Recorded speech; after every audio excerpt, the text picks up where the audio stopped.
To order. This is our first FY 2016-2017 budget development workshop. And David, are you taking it? Very good. Yes, sir. We got it. As you said, this is our first development workshop. It's too early to do a whole bunch of stuff, but this is the formulation workshop to help get us going in the process that lasts all the way through the bitter end come the last meeting in September. So, got a little slideshow presentation here, a PowerPoint. You can either follow along. Hold on. Other people have a problem with that. Turn it on. There we go. Okay. All right. In fiscal year 12-13, the current administration, which is myself and directors and employees of the county, and the finance department, which is Greg and the clerk's office and mainly Brandy, and Brandy as well, we assumed responsibility for the budget and management of the budget. The year prior to that was we all came in under the budget that was not really formulated from us, but this started our first real budget under a new regime and a new way of thinking. Our beginning fund balance that year was $1.9 million in 12-13, and prior to that it was even lower to that, as y'all are all aware. Our target fund balance was $2.7 million, and what we did is one of the things that we found was that we asked the question, and nobody really knew. So it was like, well, let's find out what it should be. So, because, you know, the worst thing in the world is to not reserve enough.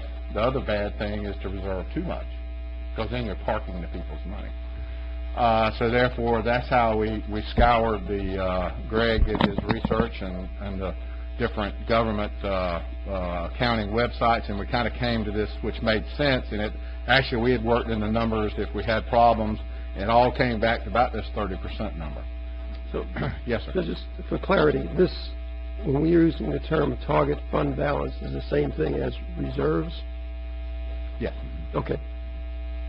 All right. So we said, because the first thing you had to create is what do we need? What is our goal? What do we need to get to?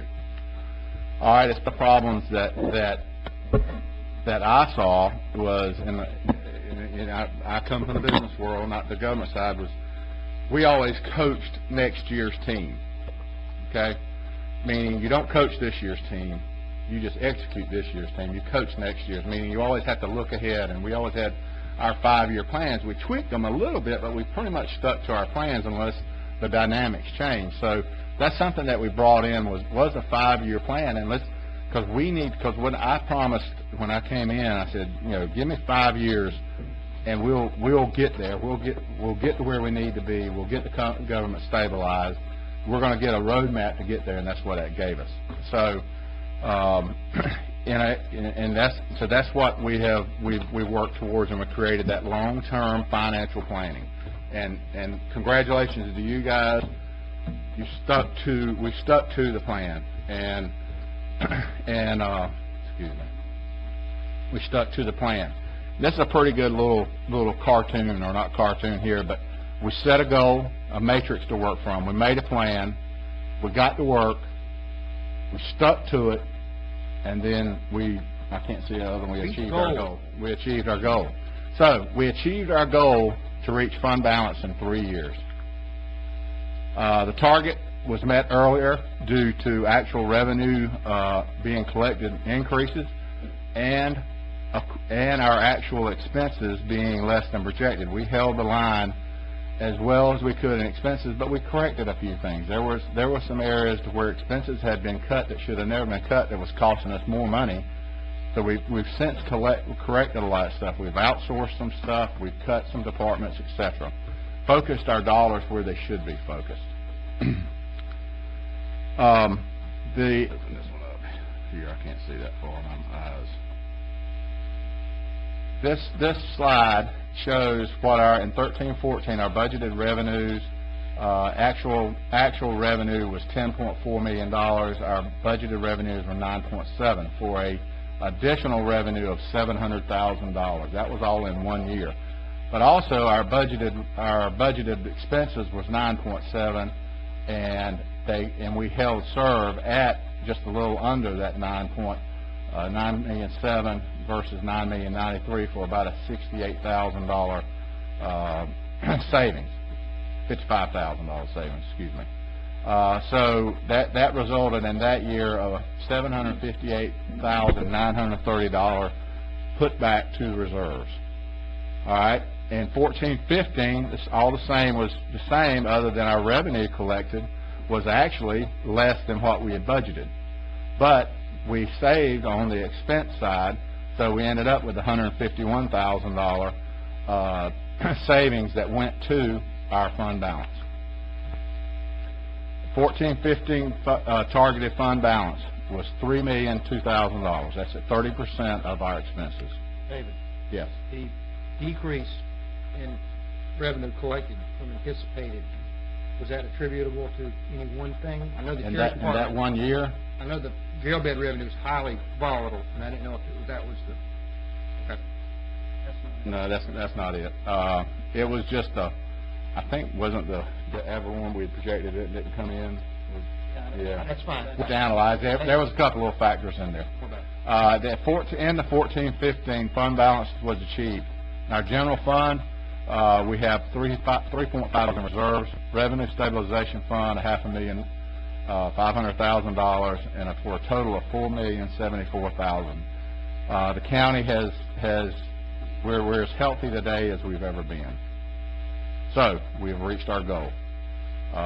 Thanks to everyone in here, our citizens, everybody, we've reached our goal. So, with careful management of the budget and the fund balance of the general fund and revenue stabilization fund combined, now we have a surplus of $1 million. Now what? Next thing we got to do is we've reached our 5-year goal. We've got to reestablish a new 5-year goal. Okay, we're working on some scenarios to bring to y'all as far as some financial planning. But what else? We believe that now is the time for a tax reduction, and this was something that I promised, as well as our staff. We would hold the line, we would fix the county, and we would give some type of tax relief back to our citizens. That the key word here is sustainable tax reduction. Okay, the worst thing in the world is to go in and make a tax reduction, and the next year you turn around and you have to do it right back. That's called you're not watching what you're doing. Anything, how we got here and we did the 5-year plan, we've made very detailed plans. We had good projections, and we hit those, but also we monitored those. So I would suggest the same thing here, is we make sure it makes sense. And what we're going to bring to you guys, it's too early right now to know what that exact number will be, but what we are going to bring to you, Greg and I talked about this, and I talked to some of the commissioners about it, we're going to bring to you our absolute lowest number that we can run the government on and bring our taxes down in this community. How do we do that, and at what level? The fund balance can be brought to the target level by following simple formulas. Greg, you want to run from here? Greg. Explain this better than I can. I can explain it. We've got a lot of explaining to do. There's two portions to the equation, basically. Obviously, since we're sitting on a surplus of $1 million, projected revenues it's too early. We don't know what the taxes are going to be. All of the state estimates aren't in yet, so it's still too early to know what our projection is going to be. But let's run a scenario here where if our general fund projected revenues are going to increase by $250,000 next year. That's the amount of the tax decrease you ought to have, so that your fund balance doesn't go up any more than it already has. Yes, sir. Just for argument's sake, in addition to any revenue increases, don't we now have the money that we were setting aside for reserve every year? We no longer need to do that, right? Well, that's the second part. Okay. Sorry. That's the second part. So on the one side of the equation, whatever the revenue increase is, if it's $500,000, that's your tax decrease. And so so that you're not growing fund balance anymore. Then the other side, if you'll click it, is, and this is the part you were talking about, we still have an excess of $1 million. So how do you lower that to back to target level? And the idea is that we'll eat into that $1 million over a period of time, probably 3 to 4 years, given the history on what the increases have been. So let's assume that the expenses are going to go up $300,000 next year. So then we will eat into that $1 million, $300,000 over the course of 3 years. Is that sustainable, though, using a non-recurring revenue source to do a recurring expense? Well, when you have excess of $1 million, yes, that's the plan. Say 3 years, you eat it down where there's not $1 million. Right. What are you doing with year 4? Well, again, like I said, there's a lot of variables. You might choose to say we only want to eat into it $200,000 a year. But again, it's a finite source. That's what we've got to work out, because that's a very valid question, but that's what we've got to work out. That's the reason we need to run a model that runs it over a 5-year period that says, here's how we can chew it down, but not end up, at the end of 5 years. If expenses go up $500,000 next year, then you've only got 2 years worth of that. That's not a sustainable model. So that's why he mentioned that earlier. We're going to have to see what the estimates are and then back into some sustainable numbers. But it's basically that concept of we'll let our expenses eat down the fund balance to where it belongs, and then we'll reduce taxes by any increases in revenues. Or we could take that $1 million and there's aside for utility relocation. Well, there's 1,000 things you can do with it. You could spend it all tomorrow on a variety of probably capital projects and not give, and then you're not going to be able to give tax reductions near the amount that you would under that other scenario. Now, one more question, if I could. Our fund balance is only looking at the general fund, right? That's correct. Not the fine and forfeiture fund. That's correct. It's not whole yet either, right? That's correct. So that we need to at least be cognizant. Be cognizant of that, but there also becomes a time, and you're exactly right. That $1 million, we could assign those dollars and justify every one of them, because we have these expenses. But it's like the famous Tommy Lee Jones said in The Men in Black: there's always an Achillean death ray getting ready to destroy the earth. The people just don't know about it. So we can't plan on everything. And what we're saying is that we know we got our set of issues out there. I'm going to be presenting a complete detail of all the county issues that we have, and we do. We've got jail bed revenue, the share fund. We've also got the relocation on 319. So that's what I'm saying. There's a lot of stuff out there that hurt us, but also there's always our point is there's always going to be something. So now is the time to feel like we can make an intelligent. We need to make it based on math and intelligent. Here's can contract the thing and still take care of those issues and contract our government. So, I'm just concerned that just because we have a surplus, that we don't go out and start creating programs to take care of the surplus. Notice we have not even said that. I know you have. In fact, one of the items you're going to be bringing up to you week is going to be privatizing one of the things. So, all right. So, Greg? This slide is just giving you the example of how the 3 to 4 year period, if the next 3 or 4 years is any indication of the last 3 or 4, then or vice versa, we're going to spend down that $1 million in about $250,000 to $300,000 a year, given the last 3 years average. So probably a fairly increases. That could be health insurance increase. Health insurance is in that. CPI. Yeah, right. CPI. Just a very raw average. But that's where we get to your next 5-year plan, or maybe it's a 4-year plan with this picture. You can count on allowing, still allowing that CPI increase and that expense increase. That's what's going to eat your fund balance to where it belongs. Now, which taxes to reduce? Ad valorem, CST, public service tax, combination of all three, and or two, or whatever that is. Here's a couple of ways from bringing in a business model is One is, we broke it down like this, is which ones are more volatile? And those are the ones you want to try to wean yourself off of. Your ad valorem is volatile, as Donnie can tell you. From year to year, he doesn't know exactly what it is, and an economy drops out. The problem is it's a delayed reaction, and then all of a sudden it drops to the bottom, and then it comes back. Who pays that tax? Wakulla County property owners, landowners, homeowners. PST, that's a very stable revenue source.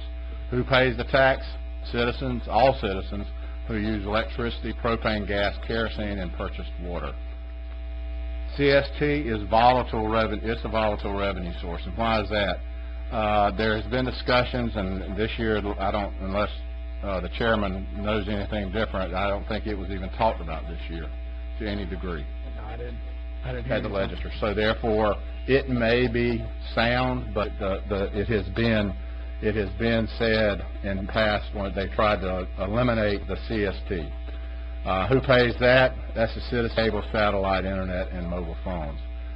You could do a combination of, there's be combinations of those. We're not ready for those. I think right now we need to talk about what we're going to do for some numbers and let you politicians duke it out as to where you want to take it. But what we're trying to bring to you is to put some type of rationale to it that the ad valorem, its reduction advantages, is a less stable revenue source.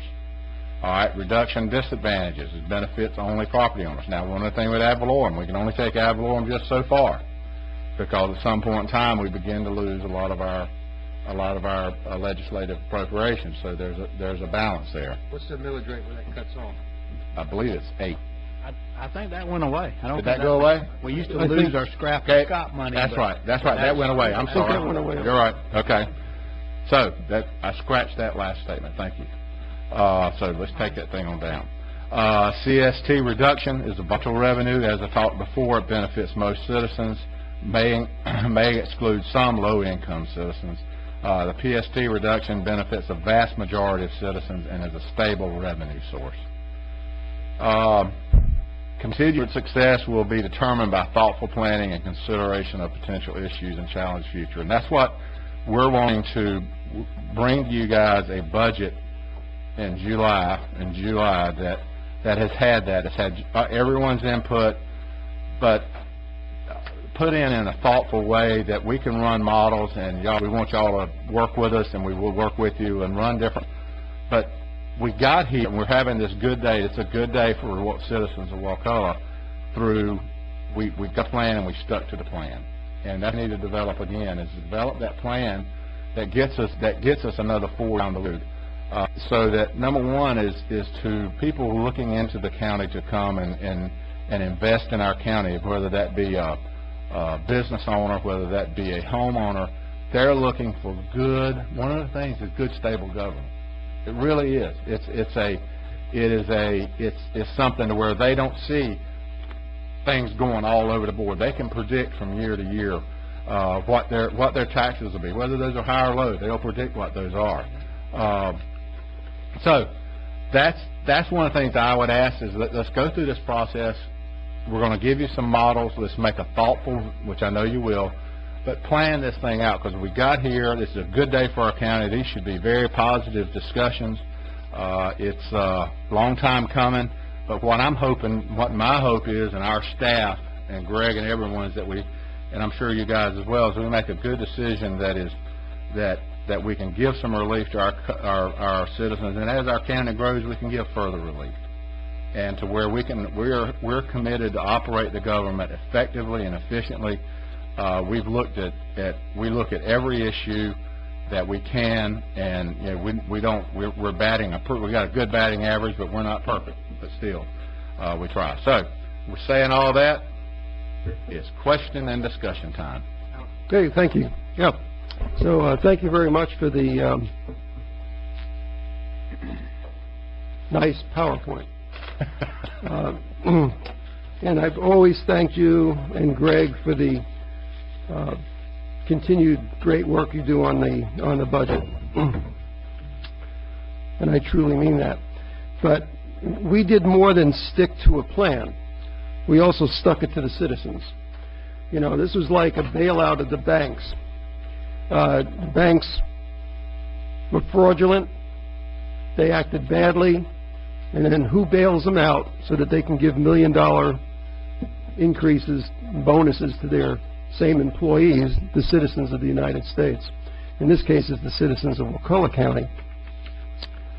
So we got bailed out of here by placing millions of dollars of additional taxes on our citizens that weren't there before. Not to say that wasn't a rational plan, but that's who carried this burden.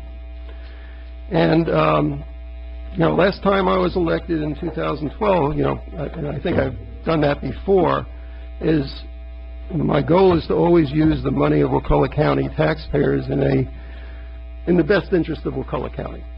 And so the PowerPoint looks simple, but it really isn't. It's very complicated, because there are things that this county is going to need and is going to want to put itself online for. At the same time, we haven't given the citizens a break. And I'm not saying it's coincidental, but we're $1 million over where we should be. Obviously, we could have given the citizens even a token break in the past. So, in an election year, I guess it's, you know, tax breaks are nice to give out, and I've been advocating it year after year. But I think that we have to look at the combination of things that you're going to bring to us, and not only say that this is ad valorem. Ad valorem used to be pretty predictable until we had that nice bubble burst and hurricanes come through. But if you look at the tracking record of the graph of property values, they sort of held their own pretty stable. Having to buy electricity and utilities, that's a necessity. And yeah, that's stable also, very stable, because that's part of survival. And that needs to be really looked at in those terms as well, not just in numbers. So I'll hold off further comments with that. David, we had extensive talks several years ago about trying to get away from jail bed revenue by transferring ad valorem money, and then, you know, if there was a surplus for that, that'd be an excellent thing to use for utility relocation, for example.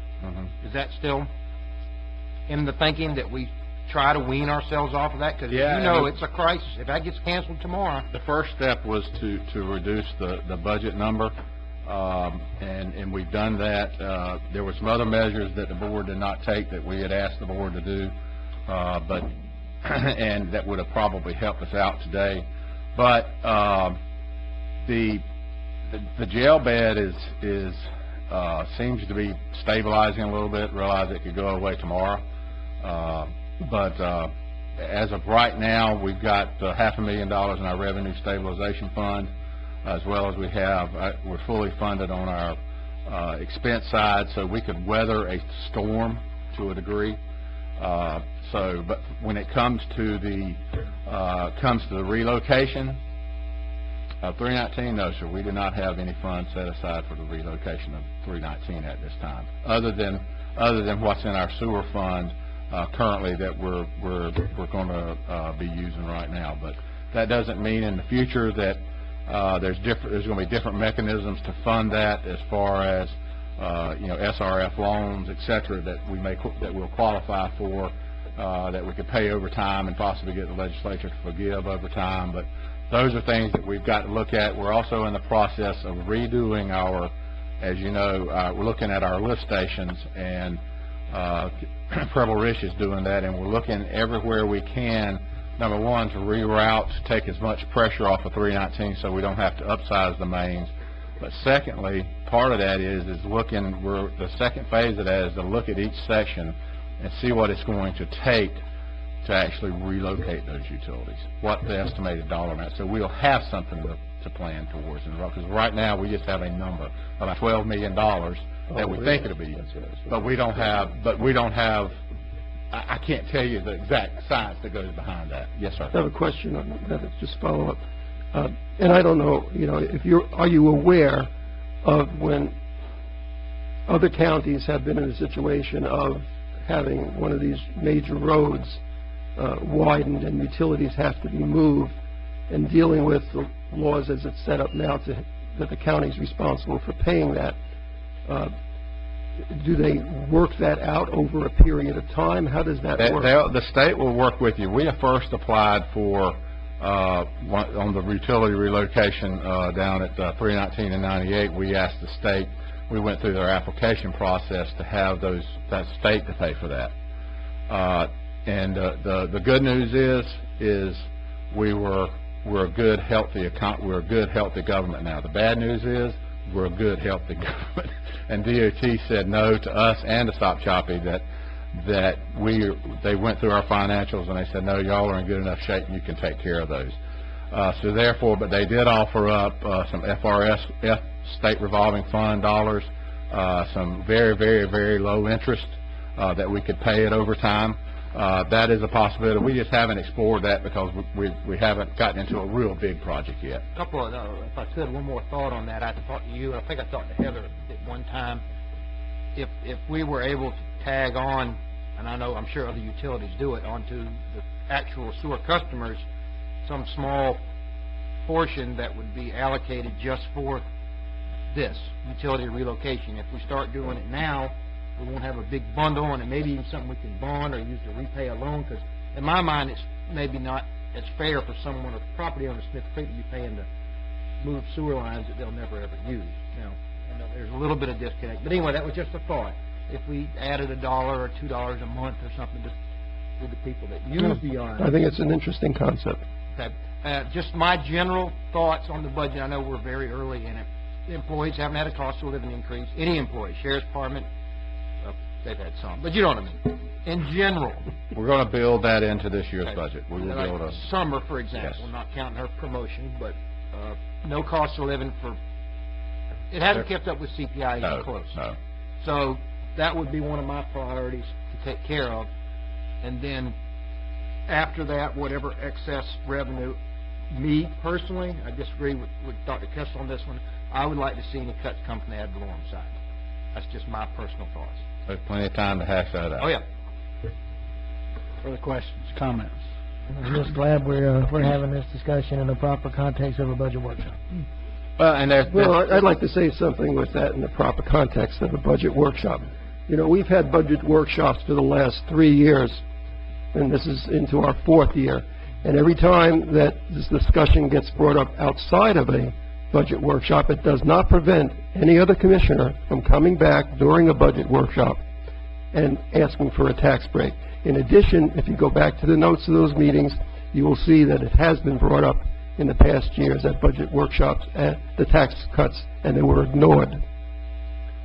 Also, one of the things that we're going to be doing while we're going to be looking at all of our fees, and the majority of our, especially the building fees, we're going to make some dramatic we got to correct a few things as far as we're statewide. There is a shortage of building inspectors, so we've got some corrections to do there. We're working through all of that, but we will be making an even more dramatic cut in our building fees. I think those are needed. Yes, they are. Mm-hmm. Yes. Thank you for that. To follow up on something Howard said earlier, back to the ad valorem source, I think we could be reasonably sure that over the next 5 years that's going to be pretty stable. And we can be reasonably sure that it's going to increase a few percent every year. Even the short term. Now, of course, long term, but I think we can be reasonably sure, especially given the housing demand that's out there right now, pent-up demand, that was unsatisfied for many years, because you got all these young families. I don't want to get too deep into the weeds, that either rented because they were too scared to buy, and I think you're now, at least in my line of work, I'm seeing it really go up. So I think we can be reasonably sure that it's relatively stable, at least in a 5-year window. I think it's important to note too that during this downturn, a lot of counties, you know, none of us had a roll-back rate. We had a roll-up rate just to maintain the status quo, and we held the line, and we didn't go to the roll-up rate. And as I look at other counties, most counties did. Most counties did increase it, And, you know, I don't know what they did on their expenditure side, but we held the line on the revenue side and took most of it out of the expenditure side. And so, yeah, I think I calculated at one time that even with the CST, if we went back to the roll back rate, we would have been at 9.5 or 9.75 mils right now without the cuts. I looked one time, and off the top of my head, I'm trying to remember, I think it was 2006 maybe, we had the lowest ad valorem that we had. We were just barely at that 8%, but they received more in tax dollars than we are now because of the effect of the ad valorem values of the properties going down. And so even though it looks like we have a higher ad valorem than they did back then, we're physically bringing in less money and physically taking less from taxpayers. And so I think it was good that we were able to hold the line during that downturn. Well, and going back to when you referenced, you know, the millage rates when we had them low. When those millage rates were low comparatively, they could have been another couple of mills lower. But what happened during that period of time is the board chose to almost double its spending. So it didn't give the money back to the citizens. It kept the money, and even though the millage rate may have looked like it was staying the same or going down 1/4 point, we were socking it to the citizens. Well, that's the good news where we are today, is we're giving it back. This will be the year to give it back. And I know that we've got a small increase, a slight increase on our Medicaid cost share, I think, coming this year. Do we have anything that we know of for sure that's coming in at an increase? I know it's early, but it's too early right now. Everything will increase a little bit.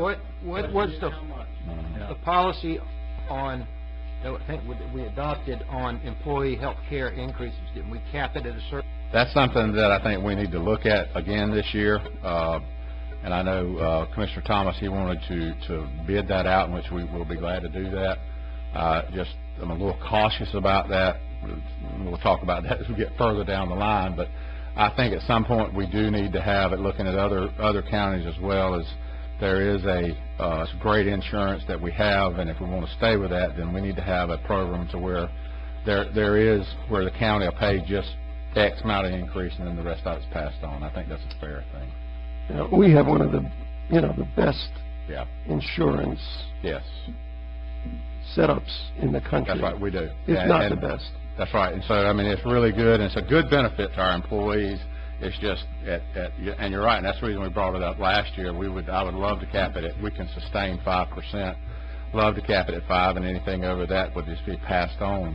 I know that's, I'm probably having employees throwing darts at me now, but at the end of the day, that's what we should do. That's just being physically responsible, because we can only stand so much volatility. Along that same vein, though, we also have a horrible loss rate, right? Our loss rate, and that will catch us. That's the problem with changing. They are paying out. They're paying out more in benefits than we're paying in. Right. Our loss ratio is on up there. Yeah. And if it wasn't for us being part of a much larger group, right, we'd really be. You're absolutely right. That's right. Absolutely right. So, but that's something we got to look at, and like I say, we'll look at. Nothing ever gets cheaper, other than I can say this: is fuel has gotten cheaper, and that does make a difference. But now is it going to go back up? Last week, up until this last week. Break. That's right. So it'll go back up, but that really saves money in the road department. It saves money in the road department, which is gas tax dollars anyway. Right? So, but anyway, other than that, we look at our nominal bumps. We don't see anything catastrophic out there. This is positive news. I'm real encouraged that we're going to be able to where our county is in a good enough financial condition that we're going to be able to give a tax relief to our citizens. As I said, we could find, there's a million ways we could justify taking this $1 million and doing it places, but our government is able to operate the way it is now, and there is no need for us to continue. We need to say, okay, that's enough. Now it's time to level the field. That's just my opinion. So very good. And this is the first of 3 budget workshops. First of quite a few. So during the budget workshop process, we'll be able to analyze with the information that you're going to be giving us as well of whether we can cut in one area or whether we can cut in multiple areas to reach the same goal. And I'm going to give you guys a document that is, I'm still making it, and It'll be rather large, but it'll tell you our positives and negatives and some issues that we're going to have to deal with in the future. And over that period of time, a couple of months, I'd like to sit down with y'all and y'all, review it and give me some questions and answer.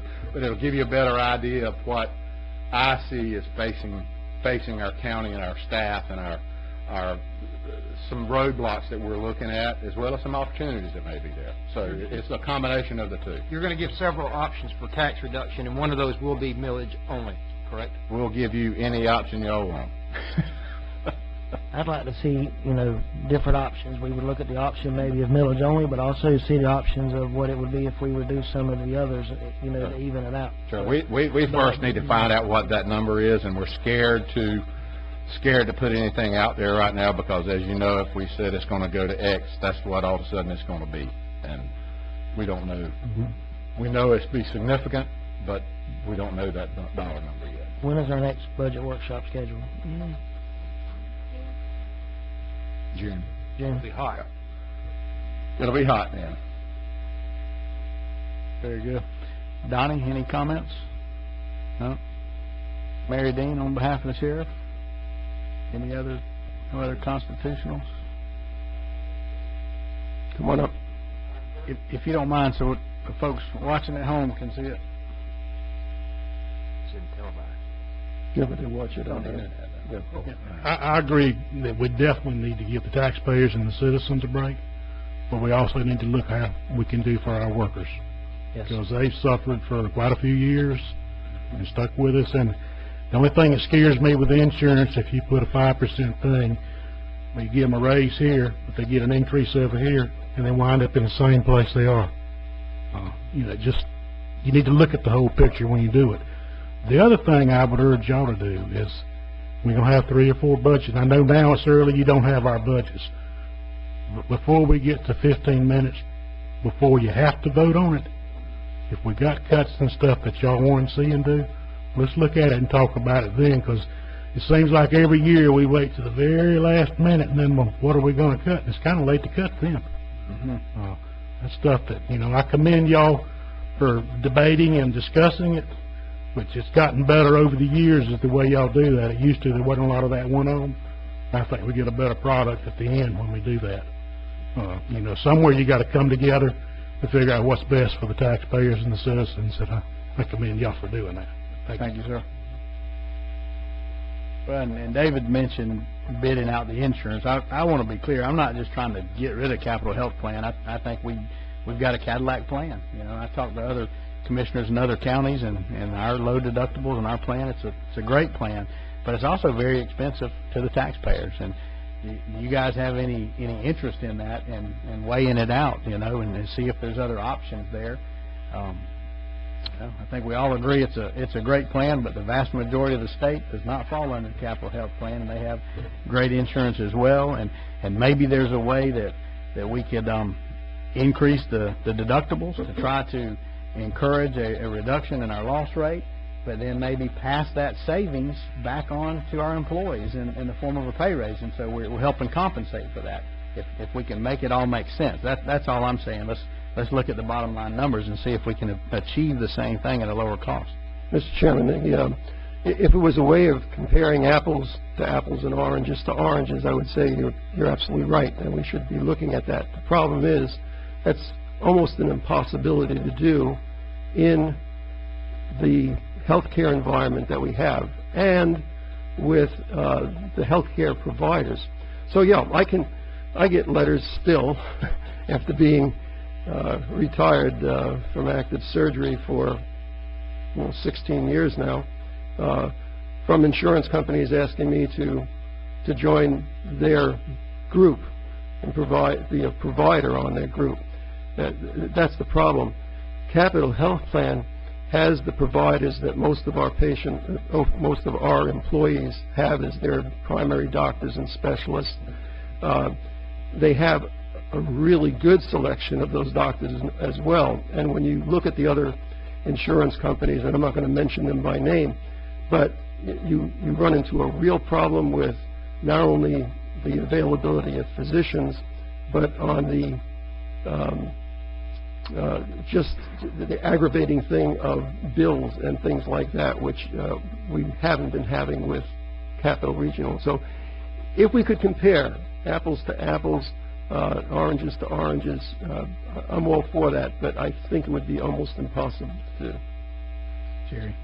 Mr. Chairman, one thing you did bring up there is that if we increase the deductible and then pass that over to our employees, I would like to see us do that. I mean, if it's possible. I'm not an insurance agent, so I'm just... I think you can do that. That's stuff we can look at. Yeah. I think you can do that, but if we increase the deductible for $50 or whatever it may be, and then just pass that back to the employees, we really benefit on the insurance side of it. The employee, it's covering his costs. So I think it would be, because human nature is such that you just sometimes you go to the doctor when you got a cold, and if you've got a little skin in the game, you won't go quite so often. So I would like to see us work on that. I think our employees already have skin in the game. I think when they go to a physician's office, I don't know what each one of the cards hold, but I know that you go to see your physician, I think it may be $40. That's going to come out of our employees' pocket every time they go to see a physician. It could be $100 or more when they step into that emergency room. They already have skin in the game, and that's the worry about how much more is tolerable by the employees. I've never gotten an answer about our loss rate. My God, if we could drop our loss rate, we could drop our insurance costs.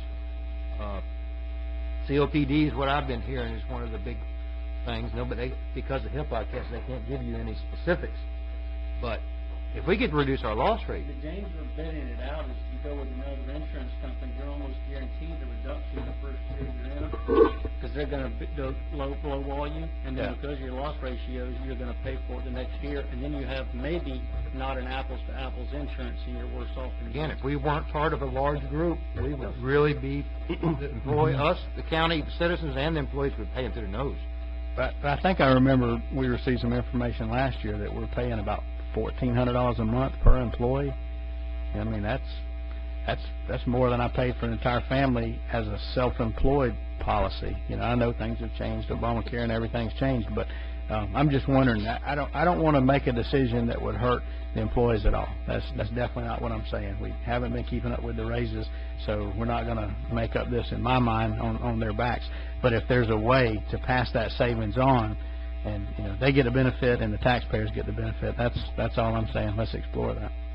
One way of looking at that, if the deductible last year was